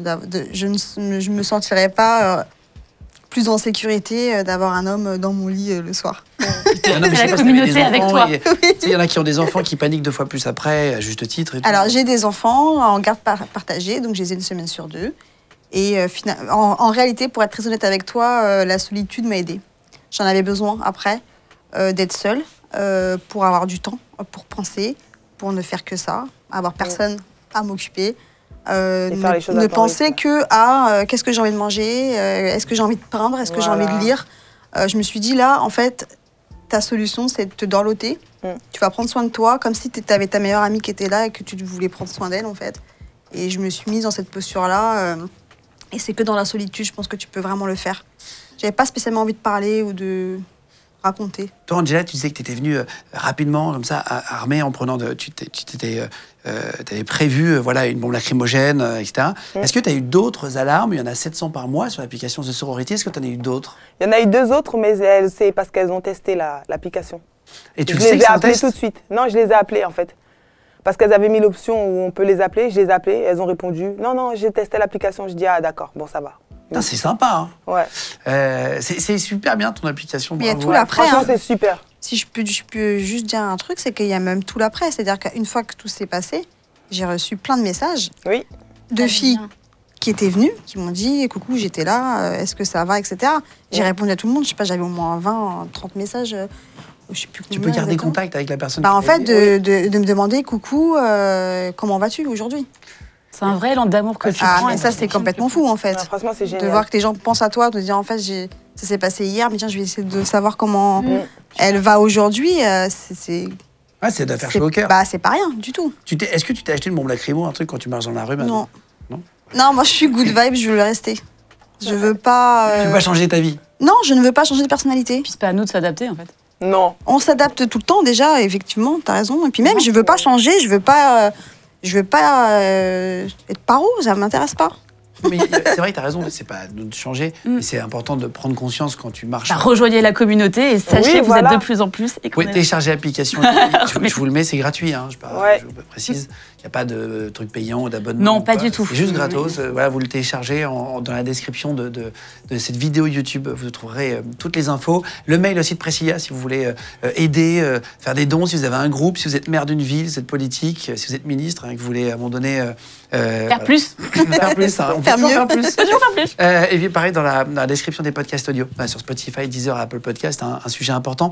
Merci à toi, Charlotte, d'être venue. Merci à toi de nous avoir reçus. Raconter ton histoire. Merci, Angela. Merci. D'être venue raconter son intervention du GIGN, elle toute seule. Et c'était chouette. Et merci à toi, Priscilla, d'avoir créé Merci à toi pour ton temps et merci à toutes les équipes. Je tiens encore à le redire, c'est un plaisir d'être à vos côtés. Il y a un vrai travail qui est derrière. Ouais, mais merci à toi surtout. Ah non, mais vraiment, merci à toi Merci surtout. à vous d'être vraiment. là. C'était un super moment. Non, franchement, merci. Voilà. Prenez soin de vous Prenez soin de vous tous. et entourez-vous. Et ajoutez l'application, les filles. Voilà, merci à important. l'équipe qui a préparé l'émission. Je sais qu'il y a eu un gros travail derrière de Ouais, préparer merci, et tout. hein. Donc, merci Pour votre engagement. Et Ouais, puis, merci à vous. tous ceux qui ont filmé, qui ont préparé tout ça. Merci à tout le monde. On est tous les mercredis, vendredis, dimanches. On vous met 3 vidéos par semaine, 3 interviews, documentaires. Ça dépend, chaque semaine sur Légende. Vous êtes entre 100 et 150 000 à vous abonner chaque mois sur notre chaîne en plus. Donc, merci d'être là. Abonnez-vous. N'hésitez pas à commenter, à nous dire si vous avez pris l'application. Tiens, en commentaire de la vidéo. Je ne sais pas si vous irez voir les commentaires de la On vidéo. ira voir, bien sûr. Mais mettez des commentaires si ça vous est déjà arrivé de l'utiliser, d'aider quelqu'un, d'avoir été aussi aidé malheureusement. Dites-le nous. Je dis malheureusement parce que c'est pas toujours. On ne s'attend pas. On espère ne pas être aidé, ne pas être aidé. mais plus aider les autres. Merci de vous abonner aussi et nous suivre. Vous êtes de plus en plus nombreux. On est les premiers podcasts de France, voilà, sur Spotify, sur Deezer et sur Apple Podcasts. Donc merci à vous tous d'être là. N'hésitez pas à nous mettre 5 étoiles, ça nous aide vraiment sur l'algorithme. Je vous embrasse tous et puis on se retrouve très vite pour une prochaine vidéo. Ciao tout le monde.